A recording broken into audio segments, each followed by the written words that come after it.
علیہ وسلم جب گھر سے نکلے احد کے میدان کی طرف گئے، اور آج بھی مدینہ سے احد کے میدان کے پاس جب آج پہنچے، اور پیارے بھائیوں احد کا میدان پتہ کیا ہے؟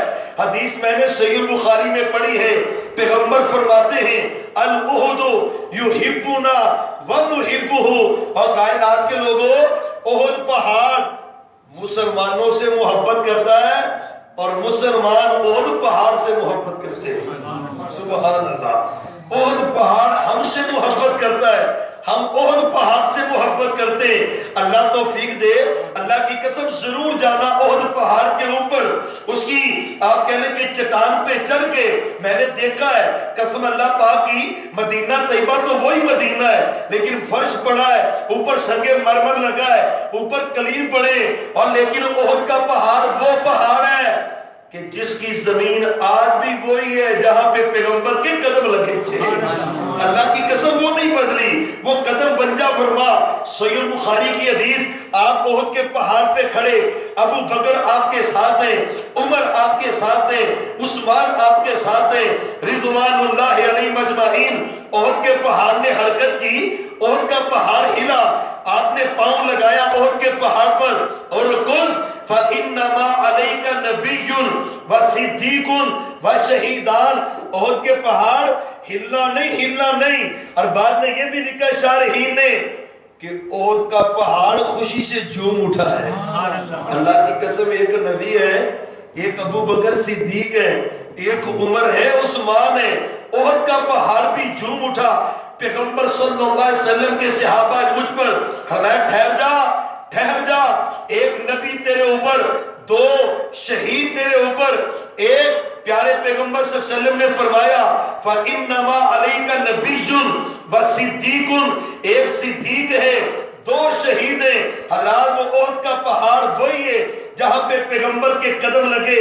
ضرور جا، جب مدینہ جانے کی اللہ سعادت بخشے، احد کے پہاڑ پہ چڑھنا، احد کا پہاڑ آپ کی بیک سارے پہ، اور مدینہ آپ کے منہ کی جانب، آپ پیغمبر بیٹھے صلی اللہ علیہ وسلم، اس موقع پر آپ نے اپنی تلوار جس کا نام ذوالفقار ہے اس کو لہرایا۔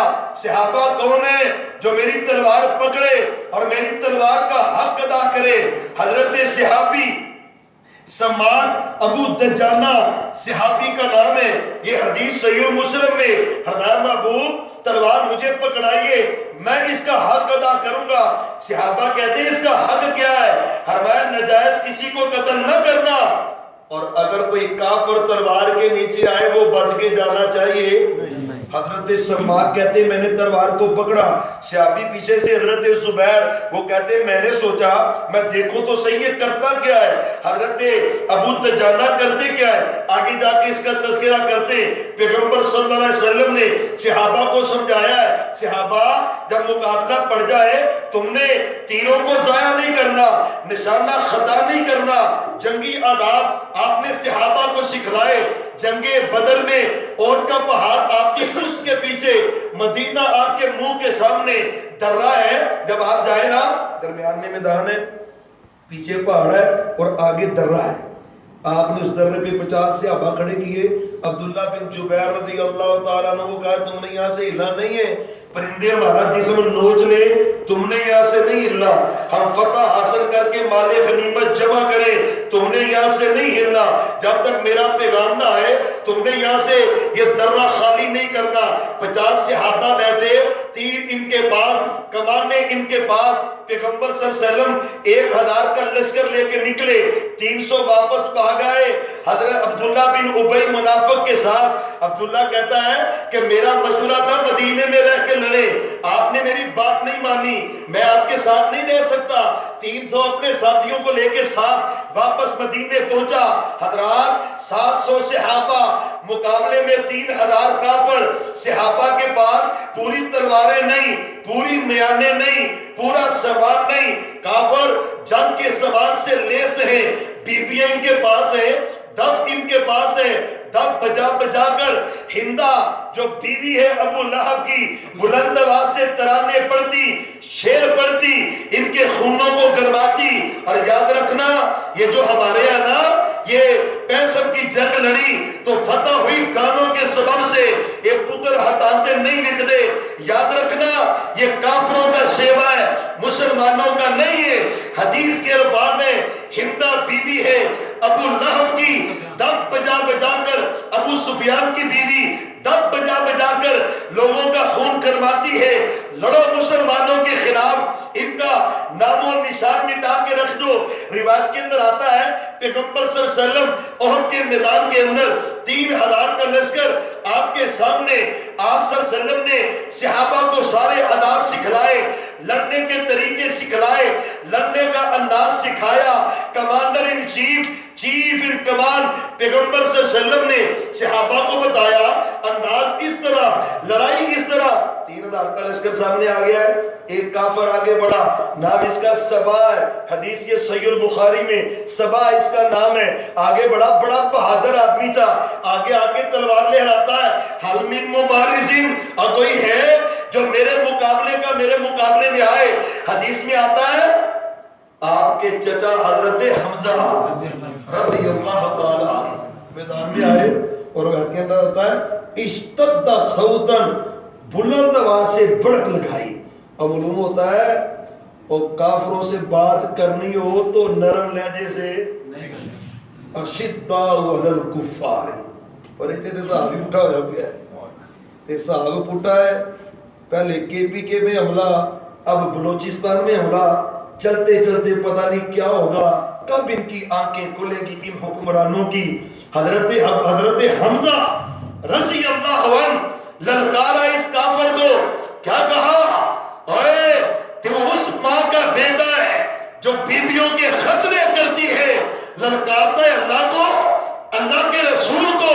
حدیث کے بعد زوردار گرجدار للکار دینے کے بعد حضرت حمزہ نے ایک بار دیا، اللہ کی قسم ہے اس کافر کے 2 ٹکڑے کر کے رکھ دی، 2 ٹکڑے۔ اس نے کہا للکارتا ہے، اللہ اس کے رسول کو آواز دیتا ہے۔ اس کے بعد جنگ کا میدان شروع ہوتا ہے، مسلمانوں نے کاٹا ہے کافروں کو، اور قرآن نے نقشہ کھینچا ہے وَلَقَدْ نَصَرَكُمُ اللَّهُ، اور کائنات کے لوگوں اللہ نے تمہاری مدد کی ہے۔ وَعَدَكُمُ اللَّهُ، جو وعدہ تھا نا مدد کرنے کا، إِذْ تَحُسُّونَهُمْ بِإِذْنِي حَتَّى إِذَا فَشِلْتُمْ وَتَنَازَعْتُمْ فِي الْأَمْرِ وَعَصَيْتُمْ مِنْ بَعْدِ مَا أَرَاكُمْ مَا تُحِبُّونَ مِنْكُمْ مَنْ يُرِيدُ الدُّنْيَا وَمِنْكُمْ مَنْ يُرِيدُ الْآخِرَةَ۔ سورۃ آل عمران، اللہ کہتے ہیں جنگ احد ہے، ابتدا میں کافروں کو تم نے کاٹا، ذبح کیا، حتیٰ کہ اتنے کافر کٹے کہ باقی سارے کافر، یہی ابو دجانہ جس کے پاس پیغمبر صلی اللہ علیہ وسلم کی تلوار ہے، یہ مسلم کی حدیث، شاپی کہتے ہیں میں اس کے پیچھے تھا، اس نے کہا میں اللہ کے رسول کی تلوار کا حق ادا کرتا ہوں، یہ کرتا کیا ہے؟ کہتے میں پیچھے، کہتے پر میں حیران ہو گیا، ابو دجانہ جس طرف جاتا ہے میتوں کی لاشوں کی لائنیں لگاتا جاتا ہے، کاٹتا کافروں کو، ذبح کرتا کافروں کو۔ ایک عورت کے پاس پہنچ کے، مسلم کی حدیث ہے، کہتے ہیں زوردار وار مارنے لگے تو پھر وار نہیں مارا، واپس آ گئے۔ حدیث کے اندر آتا ہے جب جنگ ختم ہوئی تو صحابی کہتے ہیں میں نے پوچھا ابو دجانہ اس بی بی کو قتل کیوں نہیں کیا؟ کہتے میں اس کے سر پہ جب پہنچا نا اس کو میں مارنے لگا، اس نے آواز دی او کوئی ہے جو میری مدد کرے، کوئی ہے جو میرے پاس آئے مجھے اس سے بچا لے۔ کہتے مجھے اس پہ ترس پڑا آیا کہ یہ بی بی ہے اور تلوار کے ڈر سے کوئی اس کی مدد کرنے کے لیے بھی تیار نہیں ہے، اور میں نے ذبح اس کو کیوں نہیں کیا؟ کہتے میں نہیں چاہتا تھا کہ پیغمبر کی تلوار سے کسی بے بس عورت کو میں ذبح کر دوں۔ آپ اندازہ لگائیں یہ اسلام ہے اور یہ مذہب اسلام ہے، اور بے بس کافروں کی بی بی بھی ہو تو صحابہ اس کو قتل کرتے۔ فرمایا صحابہ بزرگوں کو نہیں مارنا، بچوں کو نہیں مارنا، عورتوں کو نہیں مارنا۔ حضرات یہ صحابہ کرام رضوان اللہ علیہم اجمعین اسلام کی تعلیم ہے، یہ پگڑے ہمارے حکمران ہیں حقوق نسواں کے نام پر یورپ کی نقالی کرتے ہوئے، یورپ کی نقل مارتے ہوئے، اور ان کا خاندانی نظام تو برباد ہو چکا ہے۔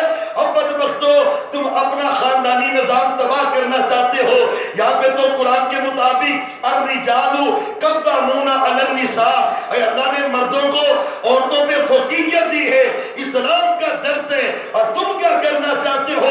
عورتوں کے سر پہ بٹھاؤ۔ ہوگا کیا؟ حضور نے فرمایا جس گھر میں بی بی کی حکومت ہو وہ کبھی کامیاب نہیں ہو سکتا۔ اللہ جانتا ہے کبھی ہوتی، خاندان برباد ہو جاتا ہے، ملک برباد ہو جاتے ہیں۔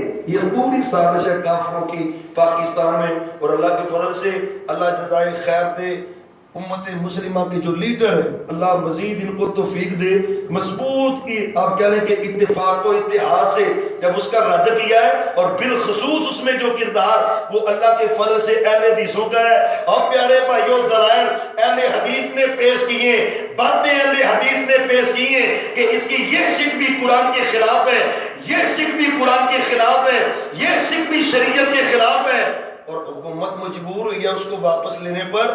اللہ تعالیٰ اسی طرح اسلام کی خدمت کرنے کی توفیق عطا فرمائے، اور اسلام کے لیے ہمیں اکٹھے ہونے کی بھی توفیق عطا فرمائے، نفرت بغض کینہ دل سے نکالنے کی اللہ توفیق عطا فرمائے، خالص رضائے الہی کے لیے اللہ ہمیں مل بیٹھنے کی توفیق عطا فرمائے۔ رات آئیے پیغمبر صلی اللہ علیہ وسلم کے صحابی، جنگ کا مارکا لگا ہے، صحابہ قتل و غارت کرتے چلے جاتے ہیں، لیکن جب یہ کیفیت ہوئی کافر بھاگ اٹھے۔ حضرت صحابی پیارے پیغمبر صلی اللہ علیہ وسلم کے ابو سفیان ابھی کافر ہے، مسلمان نہیں ہے، کمال ابو سفیان کے ہاتھ کے اندر حضرت خالد بن ولید بھی اس وقت کافر ہیں رضی اللہ عنہ، ابھی مسلمان نہیں ہوئے۔ پیارے پیغمبر صلی اللہ علیہ وسلم کے صحابہ نے جب کافروں پہ حملہ کیا تو کافر بھاگ کے اپنا سامان چھوڑا، بھاگ کے دوڑنا لگ گیا، پچو مسلمان غالب آ گئے۔ اب جب درے پہ کھڑے تھے نا، انہاں کیا بھی مسلمان تے جیت گئے نے، مسلمان جیت گئے، فتح مل گئی، چلو چلے۔ حضرت عبداللہ بن جبیر کہتے ہیں او بدبختو تمہیں نبی کی حدیث یاد نہیں ہے؟ پیغمبر نے فرمایا تھا جو مرضی ہو جائے گرنا، حرکت نہیں کرنی تم نے، لیکن وہ کہنے لگے نہیں نہیں، وہ دیکھو مال غنیمت لوگ جمع کر رہے ہیں، ہم نے نہیں کھلونا، کھڑے نہیں ہوں گے، نہیں رکیں گے۔ کہتے میں نے روکا، نہیں رکے، صحابہ وہاں سے لپ گئے میدان میں احد کی طرف۔ حضرت خالد بن ولید اسلام لانے کے بعد تو جنگی خدمتیں آئی نا، لیکن گر تو وہ تھے جو پہلے بھی ان کے پاس تھے۔ انہوں نے دیکھا درہ خالی، پیچھے سے آئے مسلمانوں پہ حملہ کیا، یک بار کی تیر چلے، تیر چلنے سے صحابہ کی دوڑ لگی، 70 صحابہ وہاں پہ شہید ہوئے، صحابہ اکرام کی بگدر مچی۔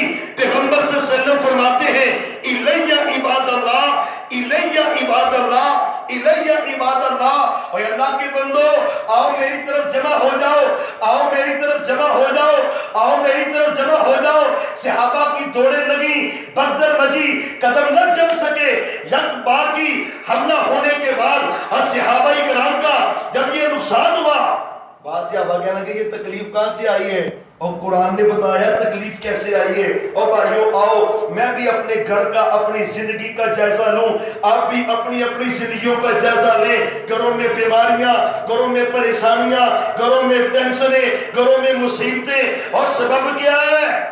رب کہتا ہے کہ بغیر گناہ کے کوئی تکلیف، دو ہی چیزیں ہوتی ہیں، یا تو آزمائش ہوتی ہے، آزمائش اس صورت میں ہوتی ہے جب بندے کے پاس گناہ ہی نہ ہو، اللہ چاہتے ہیں آزمائش کر لے اس بندے کی، اور عمومی کیا ہوتا ہے بندے سے کوئی نہ کوئی کوتاہی ہو جاتی ہے، اس کے سبب سے اس کی آزمائش اللہ کرتے تھے، کوتاہی کے سبب سے۔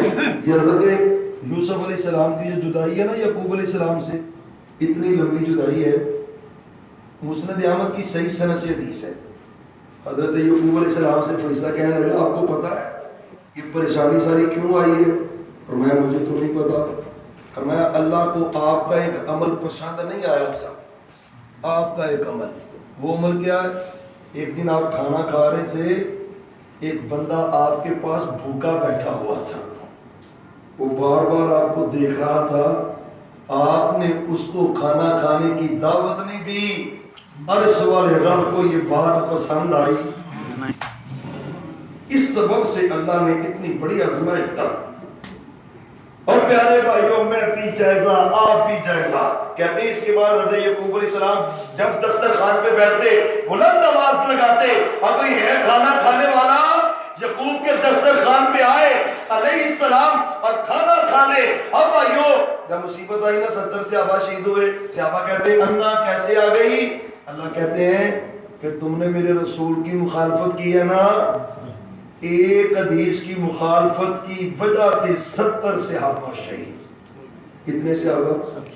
اور بھئی حدیث ہی تھی نا، آپ نے فرمایا یہاں پہ ٹھہرنا، تو پیغمبر کی بات تو حدیث ہے نا، ایک حدیث کی مخالفت ہے، کتنے صحابہ شہید ہوئے ہیں۔ ہمارے گھروں میں کتنی نافرمانیاں ہوتی ہیں، ہم دل میں کتنی نافرمانیاں کر جاتے ہیں۔ اللہ ہمیں اپنی اصلاح کی توفیق عطا کرے، اللہ ہمیں اپنے اندر تبدیلی لانے کی توفیق پیدا کرتے ہیں۔ اور بھائیو سنتوں سے پیار کیا کرو، اگر چاہتے ہو اللہ کی خیر و برکات کا نزول ہو۔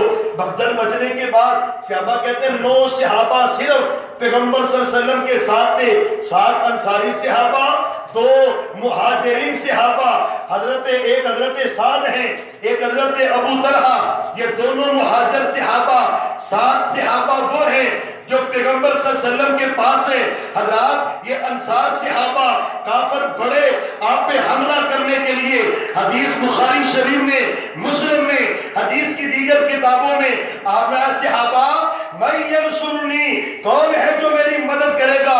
ایک انصاری صحابی آپ کے آگے آتا ہے، کافروں سے لڑتا شہید ہو جاتا ہے، پھر کافر لب کے آپ کی طرف، کون ہے جو میری مدد کرے؟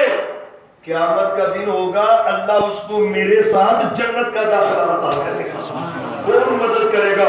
پھر صحابی آگے بڑھے، صحابی کہتے میں نے دیکھا 7 کے 7 انصاری صحابی ذبح ہو گئے، اور اس کے بعد حضرت سعد آگے بڑھے رضی اللہ تعالیٰ عنہ، حضرت سعد نے تیر پکڑے، مارتے جاتے ہیں، اور بڑا پیارا واقعہ پیش آیا۔ اس موقع کے اوپر حضرت علی فرماتے ہیں مجھے سعد کی ذات پہ بڑا رشک آتا ہے، اور کائنات کے لوگ ایک ایک آدمی کہتا ہے، ابو بکر کہتے ہیں، عمر کہتے ہیں، عثمان کہتے ہیں، علی کہتے ہیں، سارے صحابہ اللہ کے رسول آپ پر میرا والد بھی قربان، میری والدہ بھی قربان۔ لیکن علی فرماتے ہیں رضی اللہ عنہ جنگ احد میں عجیب ہی منظر دیکھا ہے، سعد تیر چلا رہے تھے، محبوب کہتے تھے سعد ارم یا سعد فدا کا ابی و امی، سعد تیرے اوپر میرے والدین قربان ہو، تیر اور چلاتا جا، اور تیر چلاتا جا۔ حضرت سعد اور تیر چلاتے ہیں، اور یہ وہی سعد ہے، پتہ کیوں اللہ نے صلہ دیا اتنا؟ پتہ ہے یہ وہی سعد ہے، بخاری کی حدیث ہے، جب کلمہ پڑھا نا تو ماں کہتی ہے یا منو رکھ لائی اپنے نبی نو امتحان پہ پڑھا سی نا اللہ جانتا ہے، اور حقیقت ہے ساڑھے تے ماما دے نافرمانی بڑے ہوندے انہوں نے چاندی ہے تے چاہے۔ حضرت سعد ایسے نہیں تھے، پورے عرب میں لوگ مثال دیتے تھے کہ والدین اپنے بچوں کو سمجھاتے اور تابعہ دار بن جاؤ جس طرح سعد اپنی ماں کا تابعہ دار ہے۔ سعد بڑا ہی پیار کرتے تھے اپنی ماں سے۔ حقیقت ہے امتحان کڑا آ گیا نا، ایک طرف ماں ہے محبت کرنے والی، پیار کرنے والی، ایک طرف نبی ہے، ماں جب باندھنا آئی کہتے ہیں ماں تیری ایک جان ہے، اور 100 بھی ہو تو پیغمبر پہ قربان کرنے کے لیے تیار۔ اللہ نے صلہ کیا دیا ہے فدا کا ابی و امی، اور ساتھ تیرے اوپر میری ماں بھی قربان، میرا باپ بھی قربان۔ تیر چلاتا جا، 7 تیر چلاتے چلے گئے۔ حضرت ابو طلحہ آگے بڑھے، اور یہ وہی سعد ہیں، کہتے ہیں جب میں تیر چلاتا نا تو اللہ کے رسول صلی اللہ علیہ وسلم سائڈ پہ ہو کے دیکھتے کافروں کی کیفیت کیا ہے، تو کہتے میں کہتا محبوب کہیں کافروں کی طرف سے تیر آیا آپ کو لگ نہ جائے، آپ اپنی گردن نہ باہر نکالیں، آپ میرے پیچھے چھپے رہے، تیر لگے تو ساتھ کر لوگے، آپ کو تیر نہ لگے۔ اس کے بعد حضرت ابو طلحہ شروع ہوئے تیر چلانے کے لیے۔ ابو طلحہ کے بارے میں تو آتا ہے حدیث کے اندر، بخاری شریف میں روایت ہے 3 کمانیں توڑی انہوں نے احد کے میدان کے اندر، اتنے تیر بسائے۔ آپ نے صحابہ سے کہا صحابہ تیروں کی لائنیں لگا دو ابو طلحہ کے سامنے۔ ابو طلحہ کا نشانہ رائے گا نہیں جاتا۔ حضرات عمل بڑھتا چلا گیا، ایک کافر آگے بڑھا، آپ کے سر کے اوپر ضرب لگاتا ہے، سر پہ جو آپ نے خود پہنا تھا آپ کے سر پہ لگا، سر مبارک سے خون نکلنا شروع ہو گیا۔ پیرے کی ضرب لگی، دندان مبارک شہید ہوئے۔ پیغمبر نے فرمایا وہ قوم کیسے فلاح پائے گی جس نے اپنے نبی کے سر سے خون نکال دیا ہے، وہ قوم کیسے بچے گی؟ حضرت علی بھی وہاں پہ موجود ہے، سیدہ فاطمہ بھی موجود ہے، دونوں نے مرم پٹی کی۔ پیغمبر صلی اللہ علیہ وسلم کو بوریا کو سجایا گیا، جلانے کے بعد زخم پہ لگا کر پیغمبر صلی اللہ علیہ وسلم کو مرم پٹی حضرت علی کرتے ہیں، حضرت فاطمہ کرتی ہیں رضی اللہ عنہا۔ حضرات کمر چلتا چلا گیا، صحابہ کی قربانیاں بے مثال داستانیں، میں نے تو حدیث میں پڑھا ہے، بخاری مسلم کی حدیث ہے، حضرت عبداللہ بن جاش ہیں، یہی جنگ احد کا واقعہ ہے، ساتھ ایک صحابی ہیں، جنگ احد ابھی شروع نہیں ہوئی، وہ دونوں کہتے ہیں یار ایک دعا میں کرتا ہوں تو آمین کہنا، پھر ایک دعا تو کر میں آمین کہوں گا۔ اس نے کہا ٹھیک ہے پہلے تو کر۔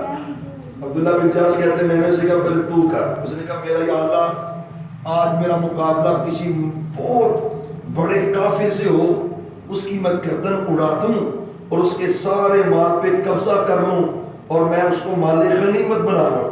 حضرت عبداللہ بن جاش کہتے ہیں میں نے کہا آمین۔ عبداللہ بن جاش کہتے ہیں اب دعا میں کرتا ہوں آمین تو کہنا۔ اس نے کہا ٹھیک ہے میری دعا کیا ہے؟ یا اللہ میرا مقابلہ کسی جری بہادر پہلوان سے پڑ جائے، اللہ میری اس سے جب لڑائی ہو تیرے رستے میں وہ میرا ناک بھی کاٹ دے، میرا کان بھی کاٹ دے، میرے جسم کے اعضاء کے ٹکڑے کر دے، اللہ پروجے ایک چیز کے اندر قیامت کا دن ہوگا تو مجھ سے پوچھے گا عبداللہ تیرا ناک کیوں کٹا، تیرا کان کیوں کٹا، تیری زبان کیوں کٹی؟ میں اللہ کو کہوں گا اللہ میرے جسم کا انگ انگ کٹا ہے تیری رضا کے لیے کٹا ہے۔ کہتے ہیں جب جنگ ختم ہوئی جو دوسرے سے ابھی تھے کہنے لگے عبداللہ مجھ سے بازی لے لیا ہے۔ کہتے میں نے جنگ احد میں دیکھا کافر نے ان کے اعضاء کو رسی کے اندر پرویا، ناک بھی کان بھی جسم کے دوسرے اعضاء۔ حضرات یہ جنگ احد ہے، حضرت مصعب بن عمیر نظر آتے ہیں رضی اللہ تعالیٰ عنہ، اور شہزادہ ہے مکے کا شہزادہ ہے۔ کیسا شہزادہ ہے؟ صبح کو جوڑا اور ہے، دوپہر کو جوڑا اور ہے، شام کو جوڑا اور ہے، اور جو خوشبو مصعب بن عمیر استعمال کرتا ہے مکے کے اندر کسی کے پاس نہیں ہے، صبح کو اور خوشبو دوپہر شام کو اور ہے۔ اللہ نے اسلام کی دولت عطا کر دی ہے۔ آج جنگ احد ہے، مصعب بن عمیر شہید ہو گئے ہیں رضی اللہ عنہ۔ بخاری کی حدیث ہے، صحابہ کہتے ہیں ہم نے اس کے پاس جو کپڑا تھا نا کفنانے کے لیے اوپر ڈالا، کہتے ہیں سر کو ڈھانپتے ہیں تو پاؤں ننگا ہو جاتا ہے، پاؤں کو ڈھانپتے تو سر ننگا ہو جاتا ہے۔ جو دنیا کا شہزادہ ہے اللہ کی رضا کے لیے سب کچھ قربان کر دیا ہے، مرنے کا وقت ہے کفن بھی پورا نصیب نہیں ہو سکا۔ آپ فرماتے ہیں چہرہ ڈھانپ دو، پاؤں کی طرف اظہر گھاس ہے اس کو ڈال دو، وہ ڈالا گیا۔ حضرت جابر کہتے ہیں میں اپنے باپ کے پاس تھا، میرا باپ شہید ہو گیا، میں اپنے باپ کے پاس کھڑا غمگین تھا، پریشان تھا، بہنیں میری جوان، باپ شہید ہو گیا۔ پیارے پیغمبر صلی اللہ علیہ وسلم نے دیکھا جابر بڑا پریشان ہے، اور میں کیا حدیث صحیح بخاری کی آپ کو سناؤں، یہ وہی جابر ہے، قرضہ بڑا دینا تھا انہوں نے، پیغمبر صلی اللہ علیہ وسلم کے صحابی ہیں، کہتے محبوب قرضہ یہودیوں کا دینا ہے اور وہ میری جان چھوڑ دے، تو تجھے آؤ ذرا کو۔ آپ فرماتے ہیں انہوں نے میرا بھی خیال کرنا، میرا بھی خیال نہیں کرنا، یہ بغیرت ہونے لگے ہیں۔ تب سے یہ گندی قوم ہے، آج تک ہے، اس وقت بھی ذلیل تھی، آج بھی ذلیل ہے، قیامت تک ذلیل ہوگی انشاءاللہ۔ ٹیکنالوجی دنیا جان کی ان کے پاس ہے، افغانستان میں وہ ذلیل ہیں، عراق میں وہ ذلیل ہیں۔ ظاہر نقصان تو مسلمانوں کا نظر آتا ہے، کچھ کوتاہیاں مسلمانوں کی، کچھ حکمرانوں کی، لیکن یاد رکھنا فتح اسلام کی ہے، ہر دور میں ہے، غالب اسلام ہے، مزید آئے گا، اللہ اسلام کو عزت دے گا۔ یہ کہتے ہیں معاف نہیں کرنا۔ فرمایا جابر جتنی کھجوریں ہیں نا گھر میں اکٹھی کر لے، تو مکس نہیں کرنی، الگ الگ رکھ۔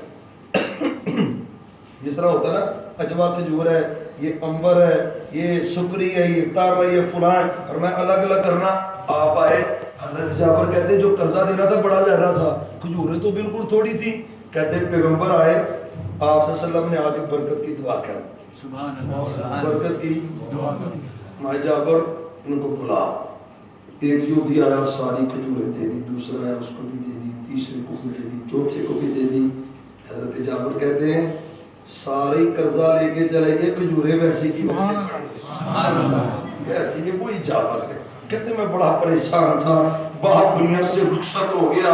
آپ فرماتے ہیں جابر پریشان نہ ہو, آج تک ہائے ہائے بڑا اعزاز ہے. ابا یہ جو رب کے لیے کٹتا ہے, رب کے لیے نکلتا ہے, رب کے لیے جان دیتا ہے, رب اعزاز کیا دیتا ہے. حدیث کے اندر آتا ہے, آپ فرماتے ہیں جابر گھبرانا, آج تک رب نے جس سے بھی کلام کیا ہے پردے کے پیچھے کلام کیا ہے, ڈائریکٹ اللہ نے کسی سے کلام نہیں کیا. اور اگر ڈائریکٹ کسی سے رب نے کلام کیا ہے تو جابر اللہ نے تیرے باپ سے کلام کیا ہے. تیرا باپ اللہ کے سامنے, اللہ تیرے باپ سے کہتا ہے عبداللہ کیا چاہتے ہو؟ تیرا باپ کہتا ہے یا اللہ دنیا کی یار نعمت دی ہے اور کیا چاہیے؟ نہیں کچھ بتاؤ خواہش ہو. اللہ میرا جی چاہتا ہے مجھے دنیا میں دوبارہ بھیج دے, میں تیرے رستے میں پھر شہید ہوں, میں پھر وہ مزہ لینا چاہتا ہوں. اللہ فرماتے ہیں دوبارہ جا سکتا دنیا میں, یہ چلے ہوئے انہیں واپس ہوں دیا روما. بڑا جنت میں جانے کے بعد کون لوڈ شیڈنگ کی عذاب میں واپس آتا ہے؟ عجیب سی بات ہے.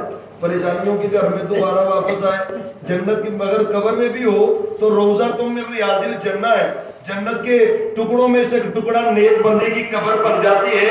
اسے کیا ضرورت ہے دنیا میں آنے کی؟ فرمایا نہیں نہیں واپس نہیں جا سکتا. حضرات یہ صحابی, ایک اور حدیث صحیح بخاری میں کہتے ہیں صحابی ہے, میں یہ تھا نا اوپر دھوپ پڑ رہی ہے, صحابی شہید ہو چکے, تو اپنے باغ کے اوپر نا پتے لے کے سایہ کیا ویسے ابھی نے. آپ فرماتے ہیں اس سائے کو پیچھے کر دے, عرش والے رب کے فرشتوں نے تیرے باپ کے اوپر سایہ کیا. تیرے سائے کی تو ضرورت نہیں ہے. ہاں آپ کی پھوپھی صفیہ آئی جذباتی ہو کر, حدیث یہ بھی صحیح بخاری میں, دو صحابی کہتے ہیں ہم واشی بن حرب کے پاس گئے پوچھنے کے لیے جنگے احد کے حالات, کیسے تو نے شہید کیا حضرت حمزہ کو؟ کہتے میرا مالک تھا, اس نے مجھے لالچ دی, یہ صحیح بخاری کی حدیث ہے, تجھے میں آزاد کر دوں گا اگر تو حمزہ کو شہید کرے گا رضی اللہ تعالیٰ عنہ. کہتے میں نے آزادی کی خاطر حضرت حمزہ پہ وار کیا, جسم کے ٹکڑے ٹکڑے کر دیے. پھوپھی صفیہ کو پتہ چلا میرا بھائی حمزہ. اور پیارے بھائیو اللہ کی قسم اٹھا کے کہتا ہوں ایک رشتہ نہیں آپ کا حضرت حمزہ کے ساتھ, آپ کے رضائی بھائی بھی حضرت حمزہ, بچپن کے دوست بھی حضرت حمزہ, صحابی رسول بھی حضرت حمزہ, آپ کے چچا بھی حضرت حمزہ. ایک ایک جسم کا ٹکڑا بدن کا ہو چکا ہے. پھوپھی صفیہ کو پتہ چلا, ہاتھ میں 2 دن ٹکڑے پکڑے کپڑے کے, باقی باقی آتی ہیں. آپ نے صحابی کو بھیجا اور میری پھوپھی کو روکو کہیں جذبات میں آ کے کوئی غلط بات نہ کہہ دے. حضرت صحابی آگے بڑھے, پھوپھی صفیہ نے دھکا دیا, پیچھے چلے گئے. اور میں میرے بھائی کی کیفیت کیا ہے؟ صحابی کہنے لگے اپنی طرف سے نہیں کہہ رہا, یہ پیغام محمد الرسول اللہ کا ہے صلی اللہ علیہ وسلم. حقیقت ہے جس بہن کا بھائی گیا اور جسم کے ٹکڑے ہوئے ہوں, لیکن صحابہ کی اطاعت دیکھیں. صحابی کہتے جب میں نے یہ کہا نا کہ یہ پیغمبر کا فرمان ہے, صفیہ وہیں پہ رک گئی. سبحان اللہ. ہم جذبات میں آ کے بے دین ہو جاتے, غمیوں کے موقع پہ غلط غلط جملے کہتے, رک گئے. فرمایا میں کوئی ایسی بات نہیں کرتی, مجھے اپنے بھائی کے جسم کے اعضاء تو جمع کر لے تو. الفاظ آگے کپڑے بھیجے, صحابہ نے پیغمبر صلی اللہ علیہ وسلم کے چچا ہے حضرات کپڑوں میں جمع کیا. چلتے چلتے آپ نے حضرت حنظلہ کو دیکھا رضی اللہ تعالیٰ عنہ. فرمایا صحابہ جاؤ حنظلہ کے گھر جاؤ, اس کی بیوی سے پوچھ کے آؤ ماجرا کیا ہے, محبوب کیا ہوا ہے. فرمایا اس سے پوچھو سبب کیا ہے. حنظلہ کس حالت میں گھر سے آیا تھا؟ محبوب جنابت کی حالت تھی, آپ کی آواز کان میں پڑی, حضرت حنظلہ بھاگے, وہاں سے حضرت حنظلہ دوڑے, میرے نبی کا آوازہ آیا ہے, غسل بھی یاد نہیں رہا. اور میرے پیارے بھائیوں اللہ نے ہمیں صحت بھی عطا کی ہے, قوت بھی عطا کی ہے. پیغمبر کی سنتوں کو ہم ذبح کرتے, پیغمبر کی باتوں کو ہم ماننے کے لیے تیار نہیں ہیں. اور یہ صحابہ دنیا میں چلتے پھرتے تھے, جنت کے مہمان تھے. سبب کیا ہے؟ جنابت کی حالت ہے. فرمایا یہی وجہ ہے میں نے آسمان کے فرشتوں کو دیکھا ہے حنظلہ کو غسل دیا، حنظلہ کو غسل کرتے دیکھا ہے۔ آپ صلی اللہ علیہ وسلم کی یہ کیفیت حضرات اسی اسرا میں جب کافروں کا حملہ ہوا نا درے کے پیچھے سے آپ پہاڑی کے پیچھے چلے گئے، پیغمبر صلی اللہ علیہ وسلم ابو سفیان لیڈ کرتا ہوا قافلے کو آگے بڑھا، کوئی نہ نظر آیا، اس نے کہا حل فیکم محمد صلی اللہ علیہ وسلم، اور پڑھ دینی درود صلی اللہ علیہ وسلم۔ اللہ آپ کو برکت دے، درود سے محبت کیا کرے، اللہ آپ سے محبت کرے گا، اللہ آپ سے پیار کرے گا۔ رنج غم ٹینشن پریشانی اللہ کی قسم درود پڑھنے سے اللہ دور کر دیتا ہے، کثرت سے پڑھا کر، کثرت سے۔ میں نے تو پڑھا ہے شاہ ولی اللہ محدث دہلوی رحمت اللہ علیہ، پورے بر صغیر کے اندر بڑا اونچا نام ہے، بڑا اونچا۔ پوچھے قاری شاہ صاحب سے، یا جامعہ کے اندر پڑھنے والے طالب علم، حجت اللہ البالغہ حدیث کی کتاب میں شاہ ولی اللہ محدث دہلوی کا نام ہے، پورے خاندان کا نام ہے۔ بر صغیر پاک و ہند میں سب سے پہلا اردو ترجمہ شاہ ولی اللہ کے خاندان کا رحمت اللہ علیہ۔ کسی نے پوچھا شاہ جی بڑیاں ٹورا نے بڑے اونچے نام ہیں، کرتے کیا ہو؟ شاہ جی کہتے ہیں اور تو کوئی عمل یاد نہیں ہے، ہمارے خاندان کا ہر فرد نبی پہ درود پڑھتا ہے، رب نے جو کچھ دیا ہے درود کی برکت سے عطا کیا ہے۔ پڑھا کر ہم 100 مرتبہ پڑھ کے تھک جاتے ہیں، 100 مرتبہ کیا ہوتا ہے، 100 مرتبہ کیا ہوتا ہے، ہزاروں میں لے کے جا، گنتی تو ہزاروں میں۔ ایک اثر میں نے صحابی کا سنا ہے، استاد سے اپنے سے 12 ہزار مرتبہ صحابہ استغفار کیا کرتے، اور تعداد بڑھا۔ امام ابن تیمیہ شیخ الاسلام ابن تیمیہ رحمت اللہ علیہ اپنی کتاب کے اندر لکھتے ہیں کہ میرے اوپر بڑے بڑے مصیبت کے پہاڑ ٹوٹے ہیں، لیکن کہتا ہے زندگی کا تجربہ ہے، 1 مرتبہ 1000 مرتبہ تک میں جب پڑھتا ہوں نا استغفر اللہ و اتوب الیہ، کہتے ہیں 1000 تک میں پہنچتا نہیں، اللہ میری پریشانی دور کر دیتا۔ اور بھائیو کثرت سے ہم فارمیلٹی پوری کر کے اور پڑھنا جی، اور یہ پڑھنا کیا ہوتا ہے؟ اس سے آگے بڑھ، اس سے آگے بڑھ، زیادہ پڑھا کر، زیادہ پڑھا کر، زیادہ پڑھا کر، درود بھی استغفار بھی اللہ رحمتیں برکتیں کر دیتا ہے۔ ہاں آیا ابو سفیان حل فیکم محمد صلی اللہ علیہ وسلم، آپ ہیں شاہ بولنا ہے، خاموش بولنا، چپ ہو۔ حل فیکم ابا بکر، ابو بکر ہے، خاموش رضی اللہ عنہ۔ حل فیکم عمر رضی اللہ عنہ، احمد خاموش بولنا۔ وہ کافران بھی پتا ہے نبی تو بعد نمبر ہوتا ہے تو صدیق نہیں ہونا ہے، ان کو بھی پتا ہے کہ آپ کے بعد نمبر حضرت صدیق کا، صدیق کے بعد نمبر حضرت عمر کا، اور ایک یہ بھی سمجھتے تھے اگر نبی کے بعد صدیق زندہ ہے پھر بھی ہمارے لیے خطرہ، صدیق کے بعد اگر عمر زندہ ہے پھر بھی ہمارے لیے خطرہ۔ فرمایا خاموش بولنا نہیں، خاموش۔ پھر کہتا اول الحبل، حبل جیت گیا ہے، حبل زندہ باد، حبل زندہ باد، حبل نیک بندہ ہے اللہ کا، ولیاں کا نعرہ۔ آپ فرماتے عمر اب خاموش نہ رہے، اس کا جواب دے، محبوب کیا کہوں؟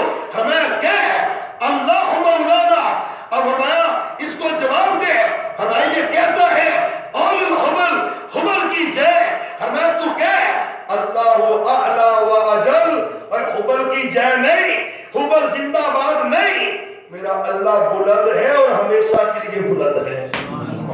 بابا یو اپنی ذات کی آپ نے پرواہ کی، حضرت صدیق کی ذات کی پرواہ، حضرت فاروق کی، پر عقیدے پہ کمپرومائز نہیں کیا۔ رب کی شان میں کوئی توہین کرے مسلط کا شکار نہیں ہوئے، ہمارے یہاں بڑے بڑے ہو جاتے ہیں، مسلط ہے، اور توحید میں کوئی مسلط نہیں، یہ نبی کا اسوہ ہے، نبی کا طریقہ ہے۔ ہمارا جواب دے اس کے شرکیہ نعرے کا، اور اس نے کہا لنا عزا ولا عزا لکم، یہ بیماری اجدی نہیں، ولی سادے نے نہ وہ ہے ہی کوئی نہیں۔ ابو سفیان کا نعرہ تب کا ہے جب وہ کافر تھا، کہتا ولی ساڑھے کو نہیں، ولی لنا عزا ولا عزا لکم، اور عزا ہمارا ہے تمہارا نہیں۔ اللہ مولانا ولا مولا لکم، وہ رب ہمارا مولا ہے، تمہارا وہ مولا نہیں ہے۔ حضرات پیغمبر صلی اللہ علیہ وسلم نے شرکیہ نعرے کا جواب دیا ہے۔ وہ معلوم ہوتا ہے جب کہیں شرک والوں سے پالا پڑ جائے اور شرک کا نعرہ لگائے، مقابلے میں توحید کا نعرہ بلند کرنا ہے، رب کی کبریائی کا نعرہ بلند کرنا، بڑے بڑے اللہ کی قسم ہے نام نہیں لیتا، بڑے بڑے ووٹوں کی خاطر چادریں چڑھانے والے، بڑے عرس میلے لگوانے والے، اور پھر دین کے بھی ٹھیکیدار بننے والے۔ اور حال ہی کی بات ہے، قریب ایک لیڈر ہے جماعت کا، پوری جماعت سمیت چادر بھی چڑھائی اور بڑا کچھ، اور کس لیے ہوا ہے؟ کہنے جی علاقے دے بندیاں کرو ووٹ لینے ہیں۔ اللہ کی قسم ذلیل ہو سکتا ہے، کبھی ووٹ لے سکتا نہیں۔ حضرات پیغمبر کی سنت ہے، آپ کا طریقہ ہے، آپ نے تو ان پہ کمپرومائز، اور انہوں نے تو یہاں تک کر دیا ڈیل کر لیں ہمارے ساتھ۔ ڈیل کیا ہے؟ 1 سال ہم آپ کے رب کی عبادت اور 1 سال آپ ہمارے ربوں کی عبادت، بین المذاہب ہم آہنگی، اپنا چھڈو نہ تے کسی دا چھیڑو نہ۔ اور یہ نبیوں کی دعوت نہیں ہے، قرآن حدیث کی نہیں، شیطان کی بات ہے۔ اگر یہی بات ہوتی تو نبی کیوں آتے؟ جنگ احد کیوں ہوئی ہے؟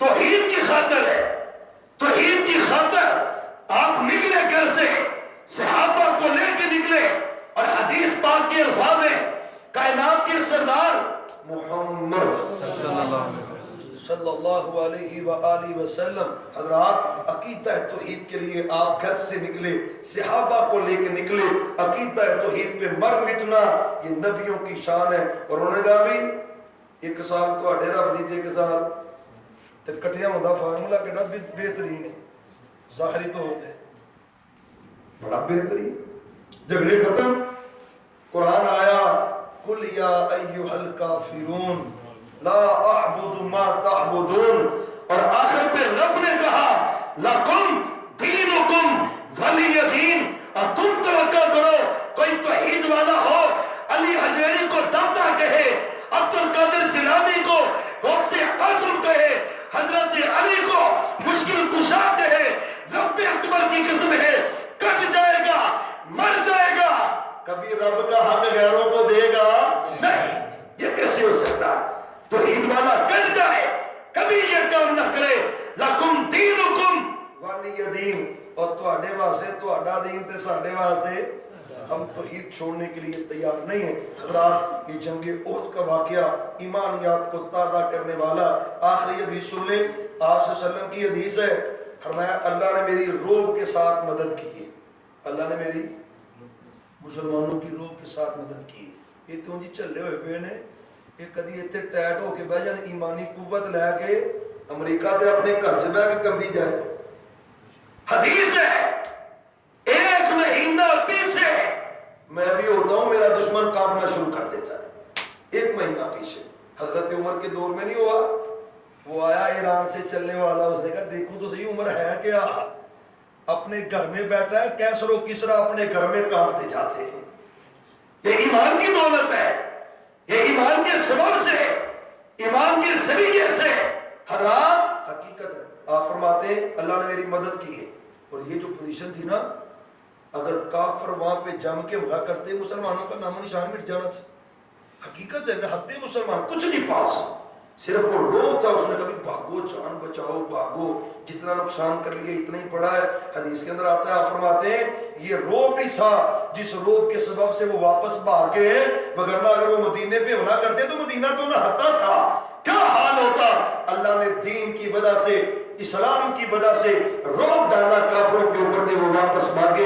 حضرات جنگ احد حقیقت ہے بڑے صحابہ کی یادیں تازہ کرتا ہے، بڑے صحابہ رضوان اللہ علیہم اجمعین۔ اور پھر آخری بار جب شہدائے احد کی بات ہوئی نا، تو آپ نے فرمایا یہیں پہ قبر نکالو اور شہدائے احد کو دفنا دو۔ صحابہ زیادہ تھے، جب قبریں نکالی نا، آج بھی حقیقت ہے وہ قبریں نظر آتی ہیں دور سے۔ اللہ رحم کرے خادم الحرمین شریفین پہ، سعودی گورنمنٹ پہ، اللہ جانتا ہے وہ قبریں پاکستان میں ہوتی تو پتہ نہیں کی ہونا سی، اسے اخیر ہو جانا تھا۔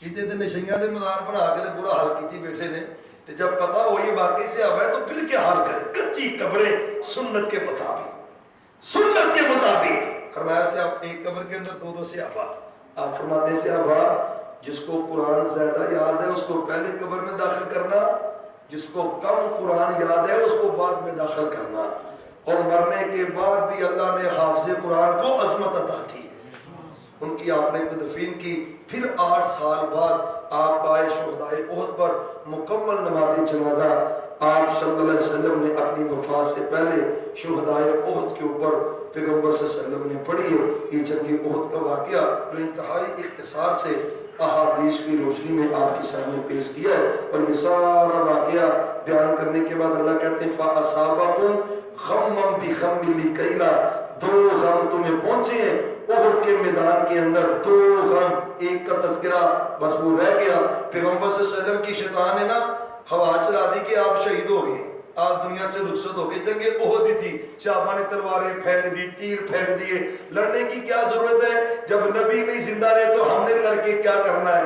جبریل آیا وحی لے کر وَمَا مُحَمَّدٌ إِلَّا رَسُولٌ قَدْ خَلَتْ مِن قَبْلِهِ الرُّسُلُ أَفَإِن مَّاتَ أَوْ قُتِلَ انقلبتم عَلَىٰ أَعْقَابِكُمْ وَمَن يَنقلب عَلَىٰ عَقِبَيْهِ فَلَن يَضُرَّ اللَّهَ شَيْئًا۔ ہمارے کائنات کے لوگوں، نبی آئے دنیا سے چلے گئے، بعض قتل ہوئے، بعض ویسے وفات پا گئے، اور تم اللہ کے نبی کے جانے کے بعد دین کو چھوڑ دو گے، دین سے اعراض کرو گے، یاد رکھنا سارے بھی پلٹ جاؤ گے تو اللہ کا نقصان نہیں کرو گے، اپنا ہی کرو گے۔ یہ افواتی 2 غم پہنچے کس لیے؟ ایک نافرمانی کے سبب سے اتنا بڑا مسلمانوں کا نقصان ہوا۔ اللہ تعالیٰ سے دعا ہے اللہ ہمیں جب تک زندہ رکھے ہر قسم کی نافرمانی سے محفوظ رکھے، آمین۔ نیکی، تقوی، اطاعت و فرما برداری والی اللہ ہمیں زندگی بسر کرنے کی توفیق عطا فرمائے۔